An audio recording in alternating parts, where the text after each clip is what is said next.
pero el subtema sería el noviazgo.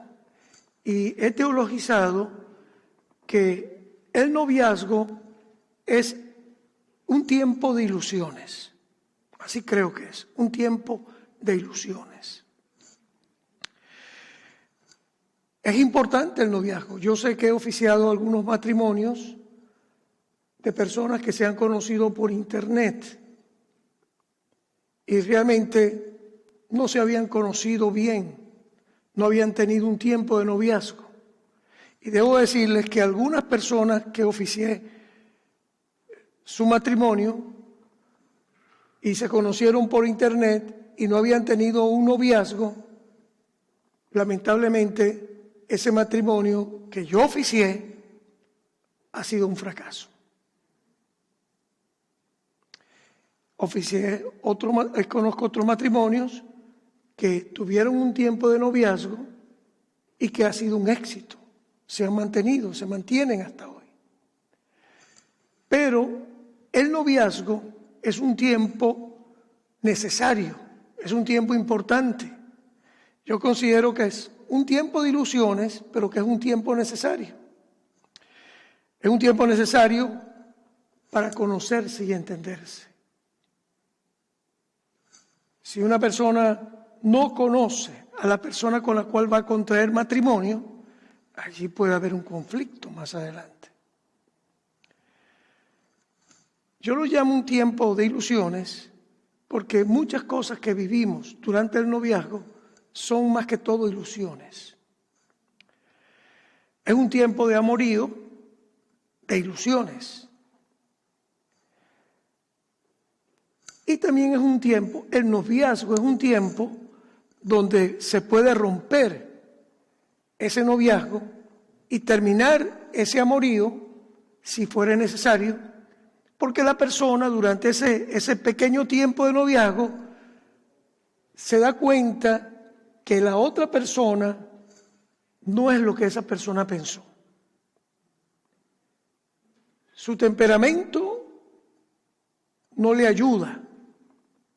Pasan algunas cosas, algunos eventos que hacen que la persona sienta que esa otra persona no es la que esa persona está buscando. Y entonces es preferible romper que continuar un noviazgo simplemente porque ya se comenzó un noviazgo. Por eso yo digo que el noviazgo es un tiempo también permite romper un noviazgo. Y es preferible no casarse, seguir, que vaya después a tener o sufrir consecuencias. Es un tiempo que Adán no tuvo esa oportunidad, ni Eva tampoco. Adán y Eva no tuvieron noviazgo. Quizás por eso pasaron algunas cosas más adelante que afectó el matrimonio de nuestros primeros padres, Adán y Eva. Es un deseo que toda persona después de Adán y Eva tenga un noviazgo, un tiempo para conocerse, entenderse.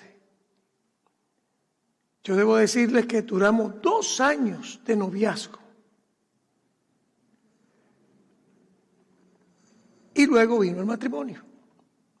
Y vamos a usar como texto en la palabra de Dios, Génesis capítulo 2, versículos 22 al 24, para hablarles ahora un poquito sobre el matrimonio, un poquito más sobre el matrimonio.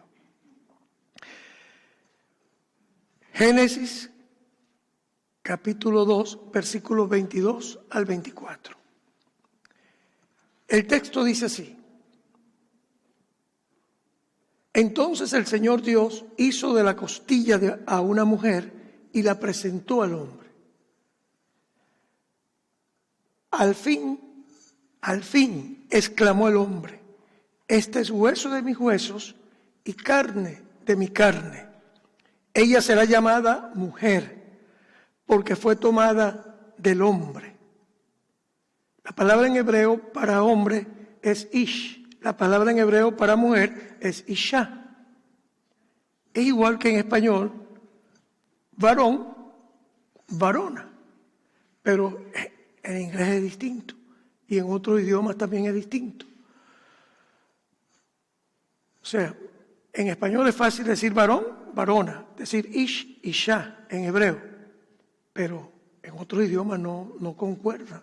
Es distinta la forma de varón y de hombre, la forma de expresar. Esto es hueso de mis huesos y carne de mi carne. Ella será llamada mujer porque fue tomada del hombre. Esto explica por qué el hombre deja a su padre y a su madre y se une a su esposa y los dos se convierten en uno solo. Eso es lo que dice el texto de Génesis 2, versículos 22 al 24.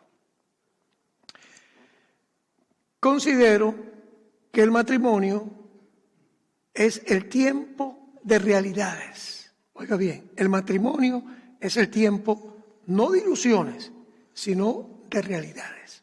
Noviazgo, ilusiones. Matrimonio, realidades.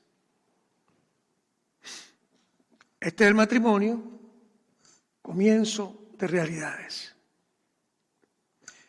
Hoy, por causa de la época en que estamos viviendo, algunas constituciones de iglesias dicen: la Biblia define al matrimonio como una unión legal entre un hombre biológicamente nacido varón y que se identifique a sí mismo como hombre, que esté casado con una mujer biológicamente nacida mujer y que se identifique a sí misma como mujer.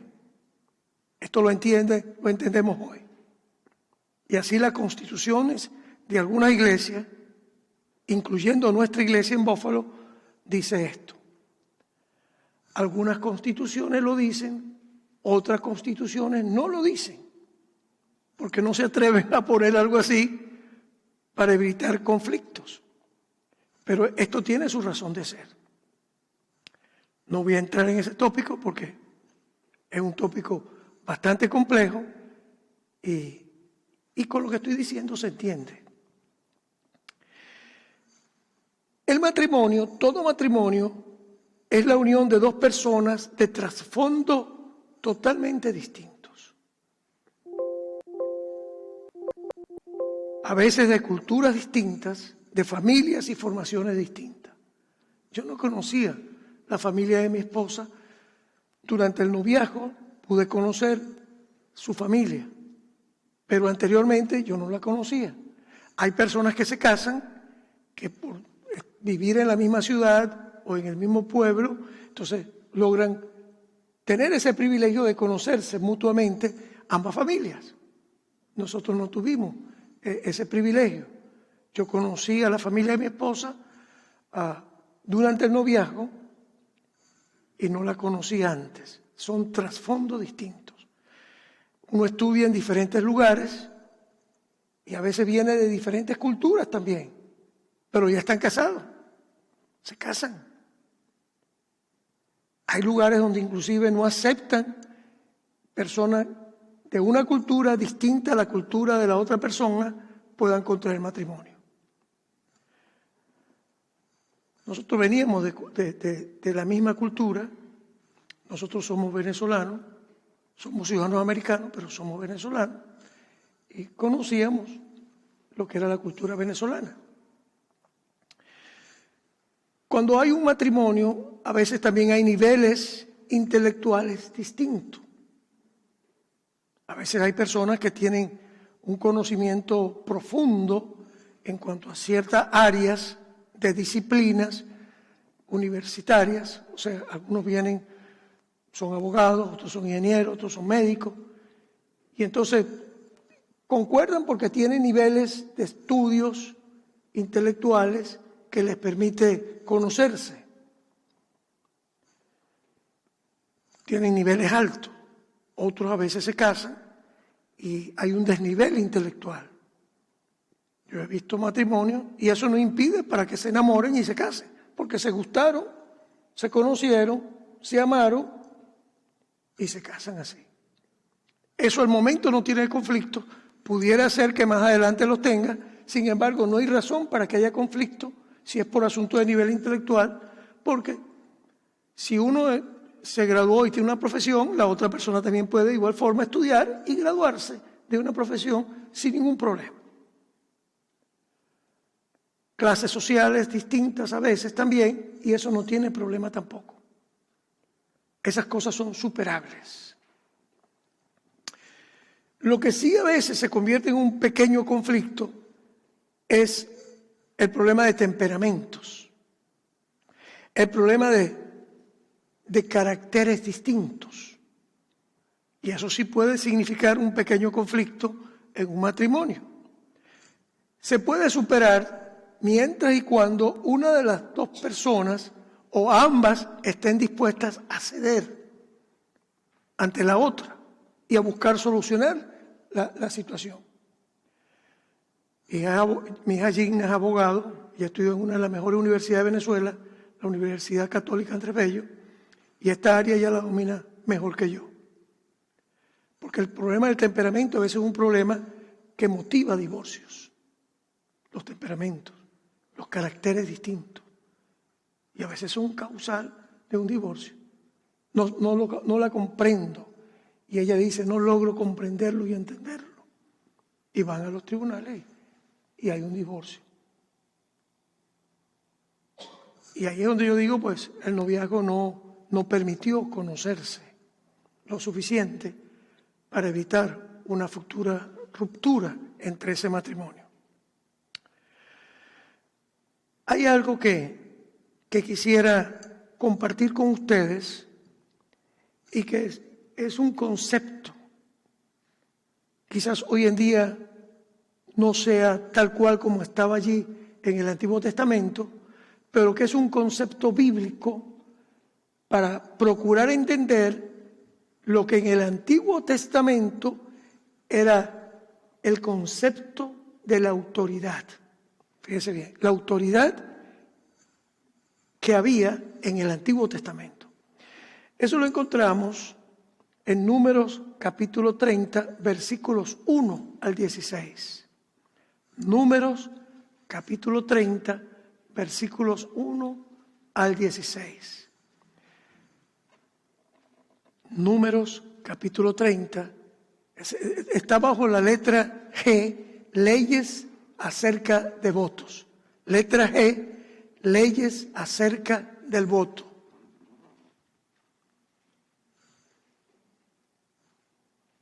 Letra G en mayúscula, leyes acerca del voto, y la palabra leyes está en bold, en negrilla.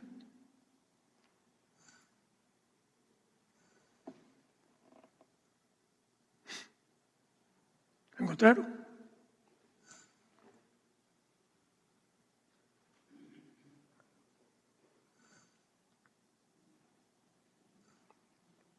Leyes acerca del voto, letra G, está en negrilla.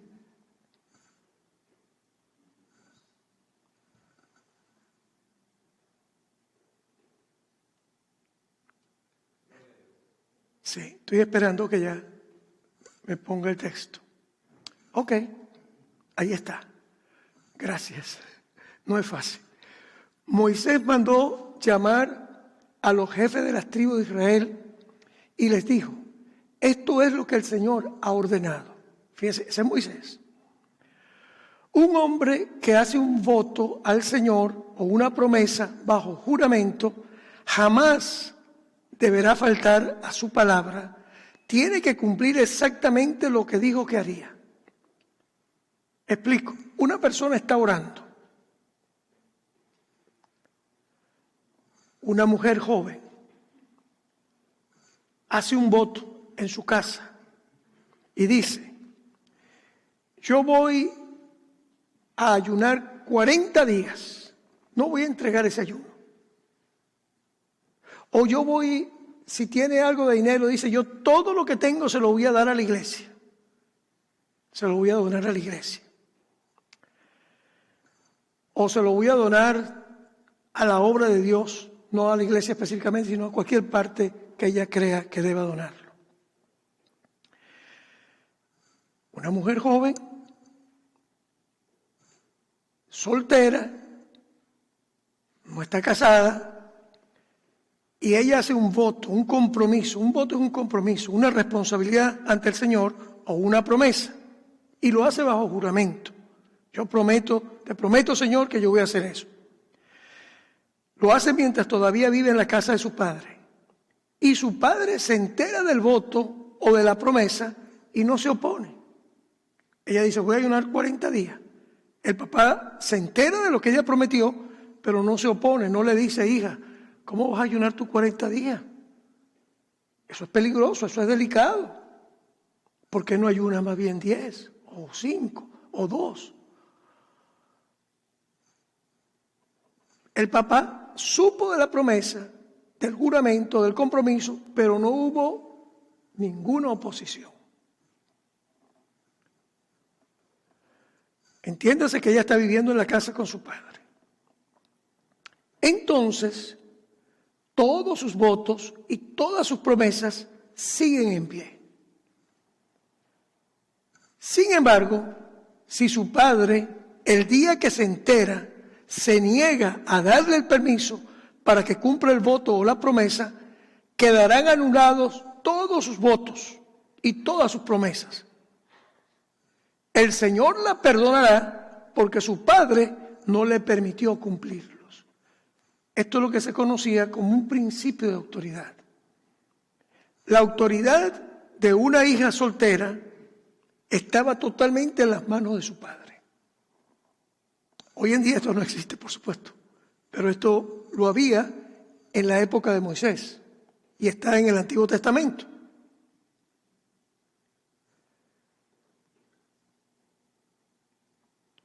Ahí está ella haciendo una promesa, pero la autoridad la tiene el papá. Ella puede prometer algo.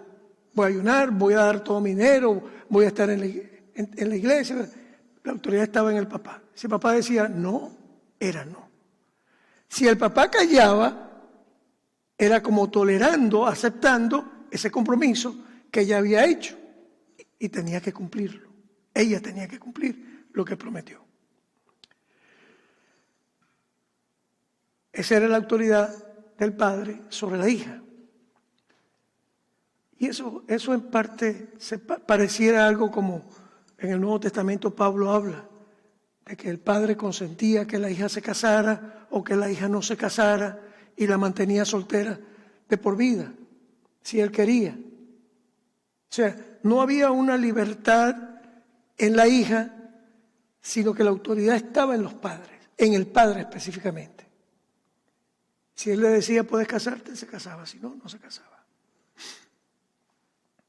Y esto es interesante. Por supuesto, estamos en otra época. No estamos en el Antiguo Testamento. Mire lo que habla ahora la palabra allí mismo en esa porción bíblica. Ahora bien, supongamos que una joven hace un voto o se compromete a sí misma al hacer una promesa impulsiva. Y luego se casa. Se casó. Si su marido, su esposo, llega a saber de su voto o de su promesa y no se opone el día que se entera, sus votos y sus promesas siguen en pie. Ella tiene que cumplirlos, porque su marido oyó y no dijo nada. Sin embargo, si su marido se niega a aceptar su voto o promesa impulsiva, el día que se entera, se enteró, sus compromisos quedarán anulados. Si el esposo se entera, ya está casada ella, y el esposo la oye y ella dice, sí, yo voy a ayunar 40 días, y él no dice nada, el voto sigue en pie. Voto con Dios. Pero si el esposo dice, no, tú no vas a ayunar ningunos 40 días, yo no estoy de acuerdo con eso. O ella dice, yo voy a dar todo mi dinero para la obra, el esposo dice no. Y me estoy refiriendo a la autoridad que había. Si su marido se niega a aceptar su voto o promesa impulsiva el día que se entera, sus compromisos quedarán anulados y el Señor la perdonará. Pero si se trata de una viuda que ya no tiene esposo o de una divorciada que ya está separada de su esposo, esta persona deberá cumplir con todos sus votos y todas sus promesas. Pueden entender la situación distinta que hay en 4 casos distintos.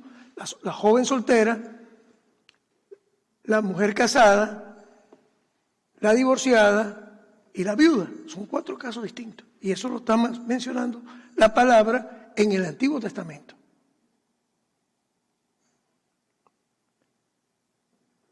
Lo que yo puedo observar en lo que acabamos de leer es que aquí hay un traspaso de autoridad. La primera autoridad es el padre sobre su hija. Pero cuando la hija se casa, esa autoridad que tenía el padre se transfiere al esposo. Yo he oficiado hasta ahora, estoy en este año cumpliendo 60 años de ministerio, de ser ministro, 60 años. 58 años estaríamos cumpliendo este año de casados, mi esposo y yo, o de conocernos. Fueron 2 de noviazgo y 56 de matrimonio que estaríamos cumpliendo, serían 56 y 2, son 58. Pero yo tengo 60 años este año de ser ministro. Yo no sé cuántas personas yo he casado. A veces de 2 y 3 se podían casar, las he casado. Pero de una a una, 50 años, imagínense cuántas personas. Entonces, cuando uno va a oficiar un matrimonio, uno le dice a la joven que está parada ahí en el altar, y hay un pretendiente que está allí también con el que se va a casar, y hay un padre, un hermano, un tío que fue que la trajo cuando ella entró al altar, y el pastor pregunta, siempre preguntamos los pastores, ¿quién entrega a esta joven? Entonces sale el papá y dice, yo la entrego. Y entonces uno pregunta, ¿quién la recibe? Entonces sale el pretendiente, el novio que se va a casar, yo la recibo. También tenemos que entender que hay circunstancias distintas, por ejemplo, en los matrimonios. Los matrimonios de Latinoamérica son diferentes, distintos a los de acá. El matrimonio de acá, pues, por ejemplo, en Venezuela, el anillo de matrimonio se tiene generalmente en el lado derecho y el del noviazgo se tiene en el lado izquierdo. Aquí es al revés. Entonces, hay muchas cosas que son distintas. Cuando yo llegué aquí, yo me reía, porque yo veía que sonaba la alarma de la ambulancia y más atrás venía una patrulla y después venían los bomberos. Dios mío, debe ser un accidente, algo que pasó muy grande. Y si uno se da cuenta y sigue, lo voy a ver que es un gato que está montado en un árbol y hay que bajarlo. O sea, hay cosas que son distintas en diferentes culturas, en diferentes países. Pero cuando uno dice, ¿quién entrega a esta joven? Y el padre dice, yo la entrego, o el tío dice, yo la entrego, o el hermano dice, yo la entrego, es porque esa persona es la que tiene la autoridad sobre esa joven. Y en ese momento, cuando esa persona la entrega, según lo que yo puedo ver aquí, es como en el Antiguo Testamento que se transfiere la autoridad, traspasa la autoridad a esa otra persona.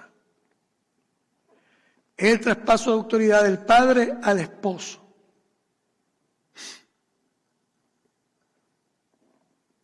Ahora bien, supongamos que una mujer está casada y vive en casa de su esposo cuando ella hace un voto o se compromete a sí misma con una promesa.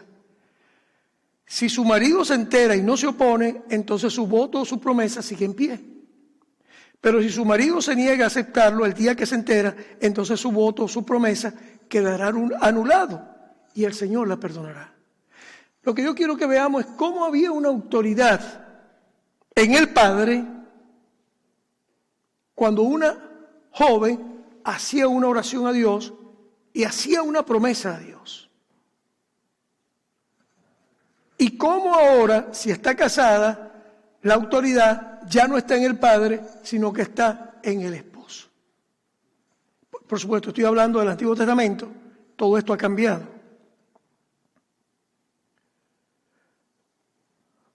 Su marido puede anular o puede anular un voto que ella hizo a Dios, ante Dios. Lo puede anular, lo podía anular.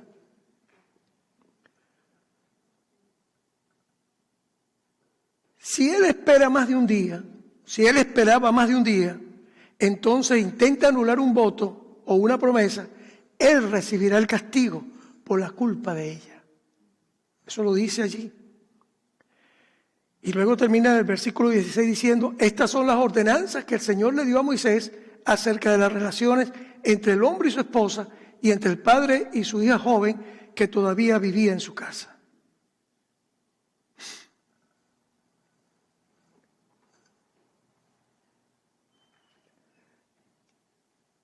En Proverbios capítulo 18, versículo 22, Proverbios capítulo 18, versículo 22, Proverbios 18, 22 dice, el hombre que haya esposa encuentra un tesoro y recibe el favor del Señor. Oiga bien, el hombre que haya esposa encuentra un tesoro y recibe el favor del Señor. Eso es el concepto de lo que es una esposa. Cuando un hombre consigue una esposa y se casa con una persona que tiene que es una mujer virtuosa, pues, que llena muchas características importantes. Encontró un tesoro. Encontró un tesoro. Ese hombre que se casa encontró un tesoro. Y recibió la bendición de Dios a través del matrimonio con esa esposa.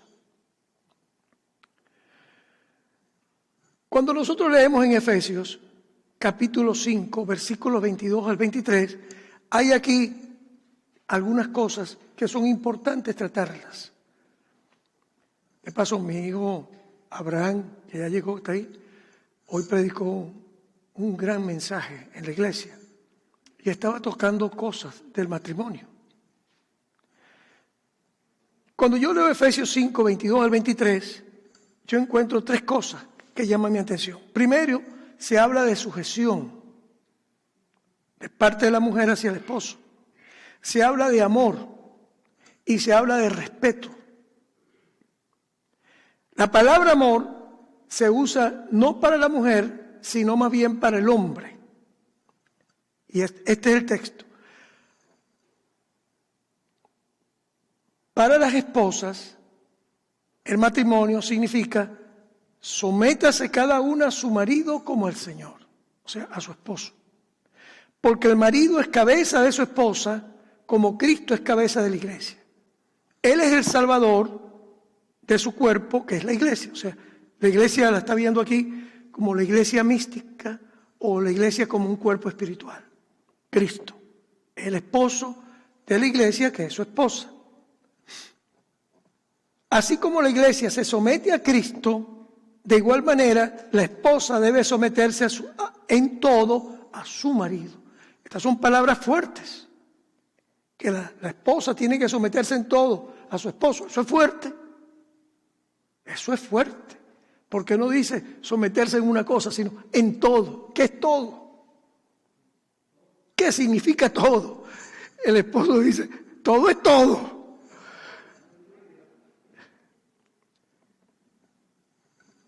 Luego dice, para los maridos, eso significa, el matrimonio significa, ame cada uno a su esposa, tal como Cristo amó a la iglesia.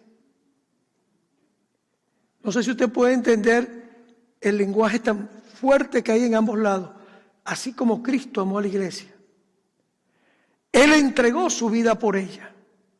Al esposo le dice que ame a su esposa, así como Cristo entregó su vida por la iglesia. ¡Wow! Eso también es fuerte. 58 años de matrimonio, 2 de noviazgo y 56 de matrimonio. 58 años conociendo a una esposa. Ame cada uno a su esposa, como Cristo amó a su iglesia y se entregó a sí mismo por ella. Eso es fuerte. Está diciendo, ámela de tal manera que esté dispuesto a morir por ella, como Cristo amó a su iglesia, que se entregó por ella. A fin de hacerla santa y limpia, al lavarla mediante la purificación de la palabra de Dios. Lo hizo para presentársela a sí mismo como una iglesia gloriosa, sin mancha, ni arruga, ni ningún otro defecto. Será en cambio santa e intachable. De la misma manera, el marido, o sea, el esposo, debe amar a su esposa como ama a su propio cuerpo. En la teoría esto suena muy fácil, pero en la práctica esto no es tan fácil. Amar a la esposa como ama el hombre a su propio cuerpo. Pues el hombre que ama a su esposa en realidad demuestra que se ama a sí mismo. Nadie odia a su propio cuerpo, sino que lo alimenta y lo cuida, tal como Cristo lo hace con la iglesia. Y nosotros somos miembros de su cuerpo. Estas palabras hablan que el hombre tiene que amar a su esposa a un nivel tal de aún dar su vida por ella. Y que así como el hombre se cuida a sí mismo, debe amar y cuidar a su esposa. Yo recuerdo que una vez mi hijo Abraham, hace muchos años, quizás 30 años atrás, no sé cuántos años atrás, quizás más, me dijo, papá, estoy viendo algo aquí que me llama la atención. ¿Qué, hijo? Yo veo que parece ser, por lo que está diciendo el apóstol Pablo, que lo difícil para la mujer es someterse a su esposo. Porque aquí le dice sométase a su esposo. Y que lo difícil para el hombre es amar a su esposa. Estaba viendo lo que dice allí. ¿Hasta dónde eso es verdad? Que lo difícil de una esposa es sujetarse. Ahora, esa palabra someterse y sujetarse también tiene que tener su análisis, su comprensión. Porque en base de eso, en esos países donde el machismo se sobrepone, hay un peligro. Si hablamos de Argentina, lamentablemente en Argentina matan a mujeres como si nada. También en algunos lugares de El Salvador, aún en Guatemala, en España mismo, en Chile mismo, que es un país muy culto, sin embargo hay cuestiones que suceden. México, mire cuántas mujeres desaparecen. Esas son cosas que no. Y todo por el machismo. Algunos dicen que el machismo se heredó de parte de los españoles y que los españoles heredaron el machismo de parte de los árabes. Yo no sé si eso es verdad. ¿Pero qué es machismo? Machismo es creerse superior a todas las mujeres. Golpear, agredir, matar a las mujeres. Pero la Biblia manda lo contrario. Ame el esposo a su esposa. Eso es lo que la palabra manda. ¿Qué significa cuando la Biblia dice someterse? ¿Quiere decir que la mujer tiene que someterse a todas aquellas injusticias que un esposo cometa? No. Aquí el sometimiento que habla la palabra es un sometimiento voluntario, no obligado. Donde la esposa que ama a su esposo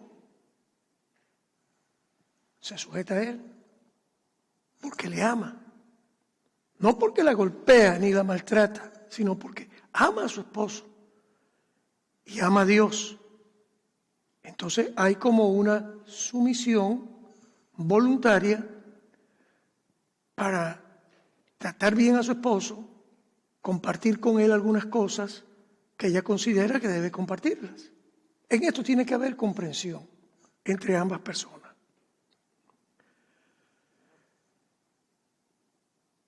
Como dice la Escritura, el hombre deja a su padre y a su madre y se une a su esposa y los dos se convierten en uno solo.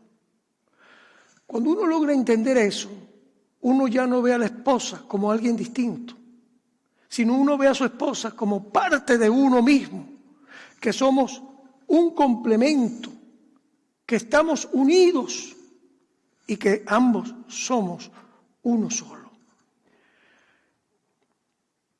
El hombre deja es el versículo 31, el hombre deja a su padre y a su madre y se une a su esposa y los dos se convierten en uno solo. Cuando yo veo mis hijos, mi hija, yo veo la unión de mi esposa conmigo.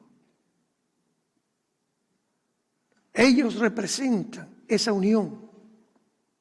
Y cuando veo a mis nietos y a mis nietas también, eso sigue. Esa unión produce frutos que permanecen. Eso es un gran misterio, dice el apóstol Pablo, pero ilustra la manera en que Cristo y la iglesia son uno.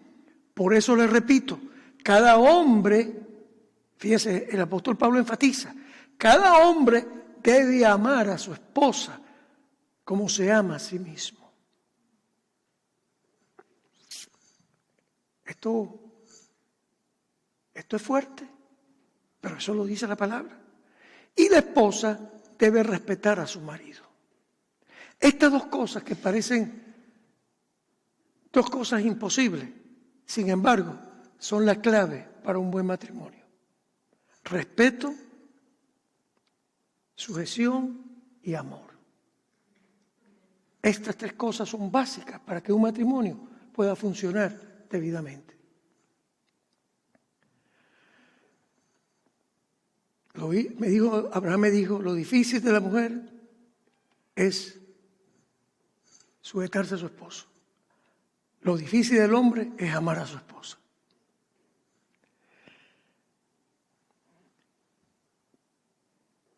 Pedro también habla de someterse y aceptar la autoridad del esposo.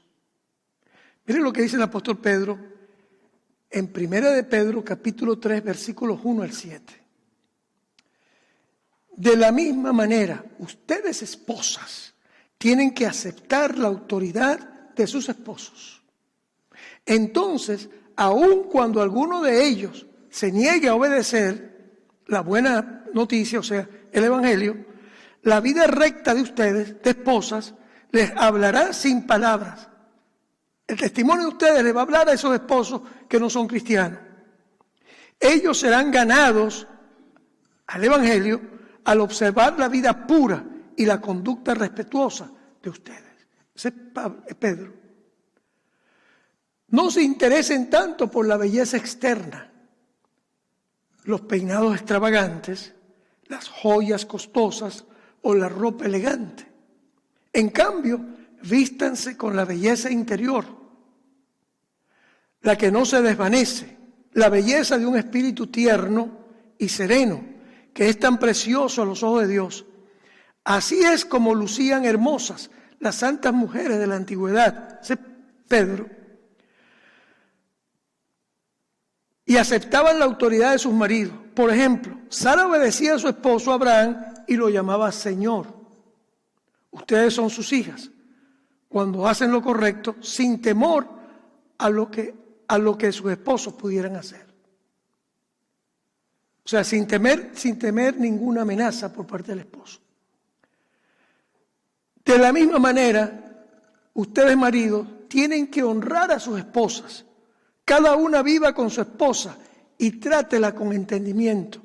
Hay versiones que dicen con sabiduría.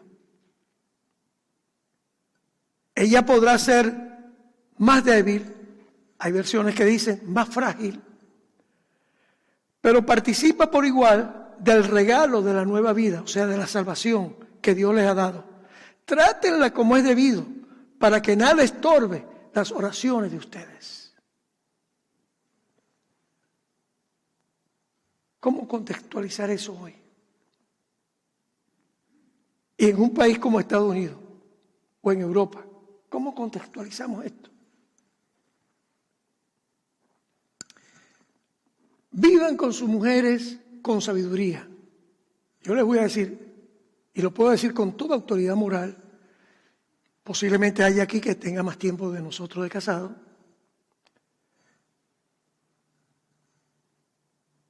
58 años conociendo a la misma esposa. ¿Usted cree que eso no necesita o requiere sabiduría o entendimiento? Mire, si algo requiere sabiduría,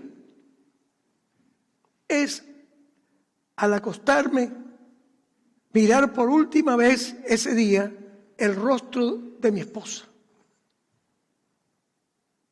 Si algo requiere sabiduría es comer la comida que durante tantos años me ha preparado. Si algo requiere de sabiduría es oírla hablar y decir algunas cosas. No hay ninguna otra área, ni en el pastorado, que se requiere mucha sabiduría, ni en la profesión que sea se requiere tanta sabiduría como estar casado, como vivir con una sola esposa y compartir con ella y amarla y cuidarla. Hace falta sabiduría. Es la primera cara que veo en la mañana cuando me despierto. Hace falta sabiduría. Pero yo pienso también que la sabiduría ahí viene a ser mutua. Porque lo mismo pasa con ella. Aunque al hombre es que le está diciendo que tenga sabiduría. ¿Por qué habla el hombre que tiene que tener sabiduría? Porque se requiere que el hombre tenga la sabiduría y el entendimiento para poder llevar su matrimonio, su hogar, tratar adecuadamente a su esposa. Cuando dice aquí, cada uno, esposo, viva con su esposa y trátela con entendimiento, ella podrá ser más débil. La otra versión dice, porque ella es vaso frágil. ¿Qué quiere decir vaso frágil? Si usted agarra un vaso de hierro y lo deja caer en el piso, ese vaso rebota, no le pasa nada. Usted agarra un vaso de cartón y lo deja caer, no pasa nada. Pero si usted agarra un vaso de vidrio y usted lo deja caer, ese vaso se vuelve pedazos.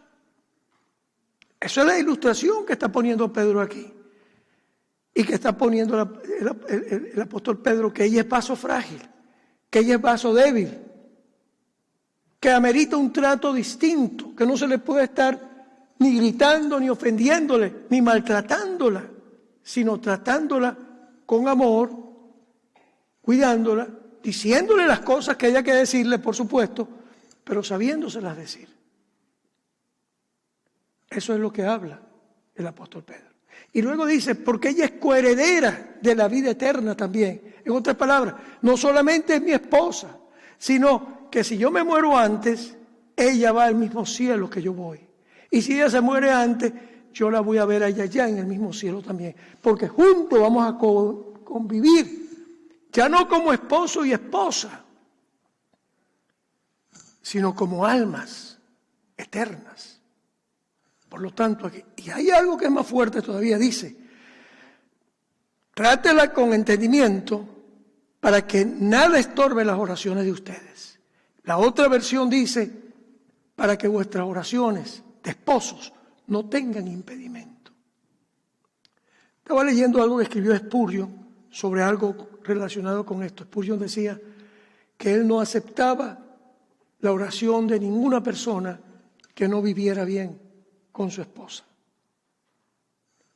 En otras palabras, toda la autoridad que yo puedo tener como pastor, como ministro,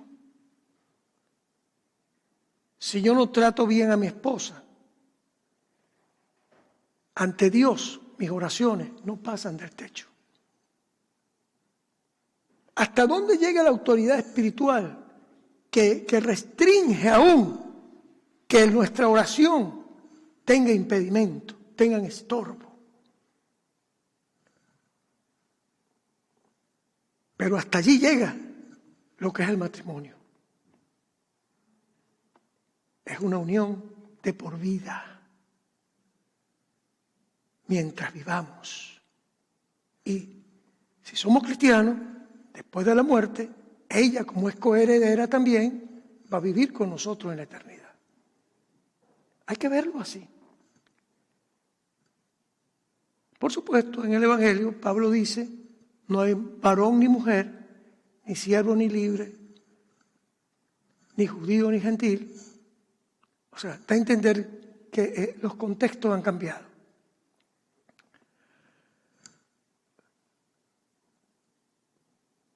Voy a concluir. Y no voy a decir como dice uno de mis hijos, porque todos nuestros hijos son ministros. Abraham es ministro, Jim es ministro, Moisés, nuestro otro hijo, es ministro. Y Isaí, que es nuestro copastor en la iglesia, es ministro también. Y cuando él está predicando en la iglesia, a veces él dice, ya voy a terminar. Eso quiere decir que va a durar 15 o 20 minutos más. Yo me río. Si dice 2 veces 15, ya yo sé que son 30 y pico, casi 40 minutos. Ya voy a terminar. No como dice mi hijo. Una pregunta para ustedes que están casados. Si a usted le tocara volverse a casar, con el conocimiento que usted tiene de su esposa, la hago ahora a las esposas. Si a usted le tocara volverse a casar, con el conocimiento que usted tiene de su esposo, y usted nunca se hubiese casado con él, ni ella con él, ni él con ella, pero usted tiene el conocimiento de ese esposo o de esa esposa, pregunto, ¿se volvería usted a casar con la misma persona? Algunos dicen amén, gloria a Dios. Pero todos pueden decirlo. Usted sabe si puede decirlo o no. Ese es asunto suyo, yo no me meto en eso. Algunos aspectos importantes de una buena relación matrimonial. Oiga esto. Proverbios 5, 15 al 19. Bebe el agua de tu propio pozo. Oiga, bebe el agua de tu propio pozo. Comparte tu amor únicamente con tu esposa. Se lo dice a los esposos. ¿Para qué derramar por las calles, o sea, con otras mujeres, el agua de tus manantiales, teniendo sexo con cualquiera? Así lo dice la Biblia. Deben reservarla solo, o sea, esa agua deben reservarla solo para los dos. Jamás la compartan con desconocidos. Que tu esposa sea una fuente de bendición para ti. Alégrate con la esposa de tu juventud. Es una sierva amorosa, una gacela llena de gracia.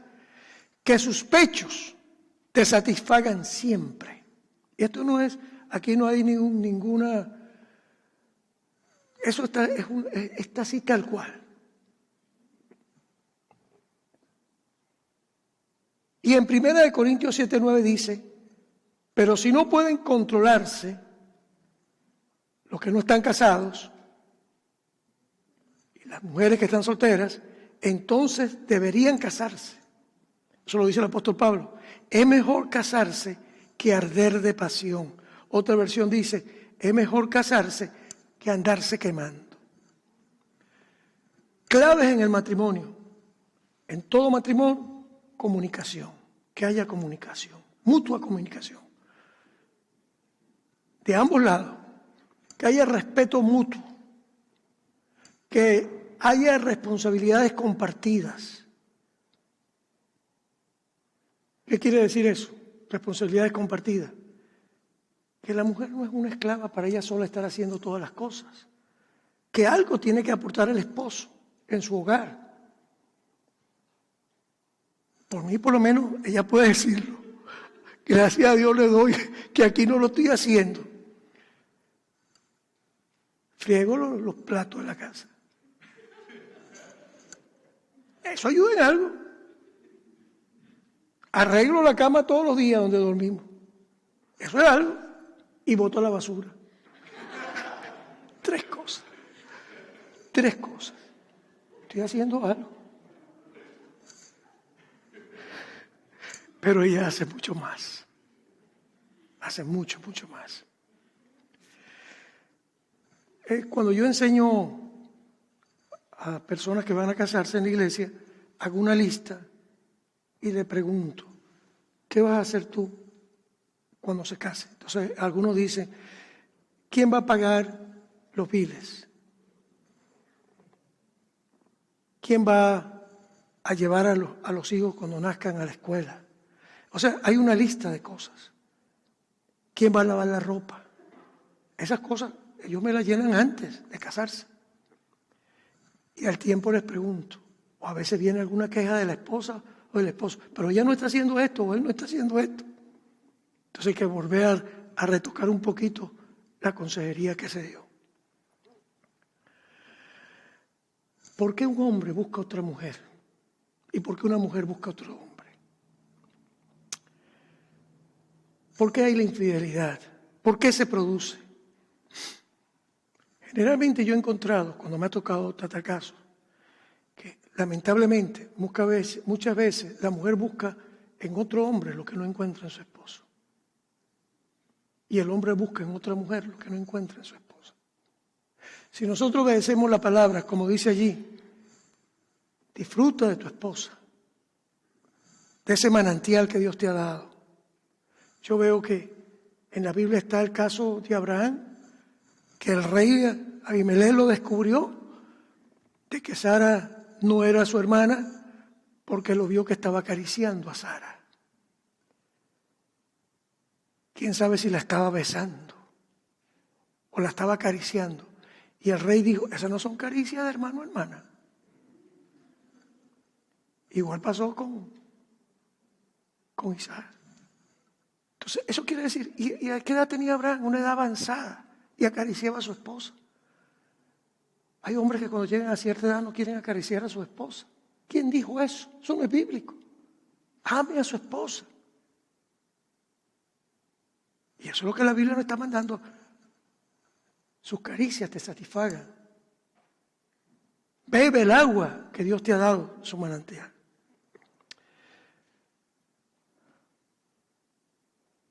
El hombre es cabeza del hogar, capitán del barco. Eso lo dice la palabra. El presupuesto familiar hay que hacerlo también. Las finanzas, que es otro problema de conflicto a veces. La vida íntima también es otro producto de conflicto.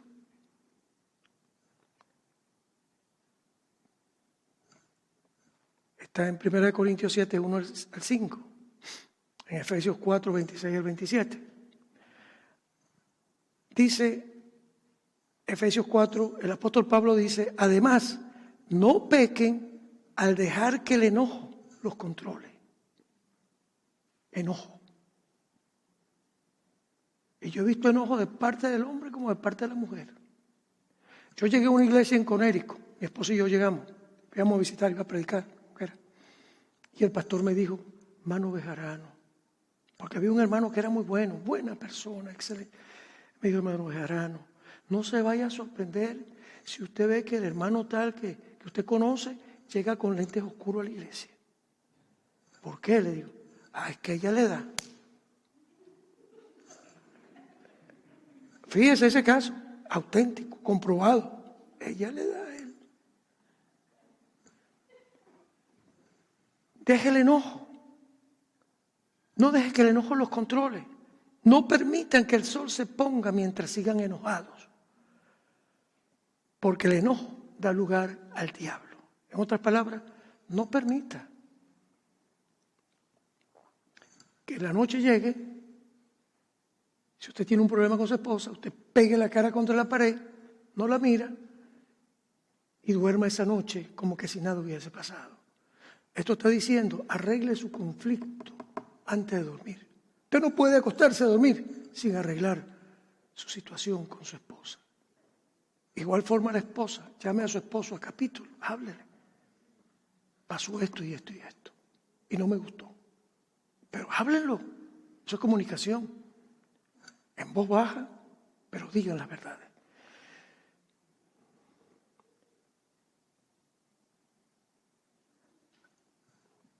Vamos a dejarlo hasta aquí porque no sé hasta qué hora. Porque una vez le pregunté a alguien, mire, ¿y cuándo, hasta qué hora puedo continuar? El pastor me dijo, siga todo lo que quiera. Y después llega y luego dice, pero nosotros nos vamos a las 12 de mediodía. Todos nosotros. Así que no sé.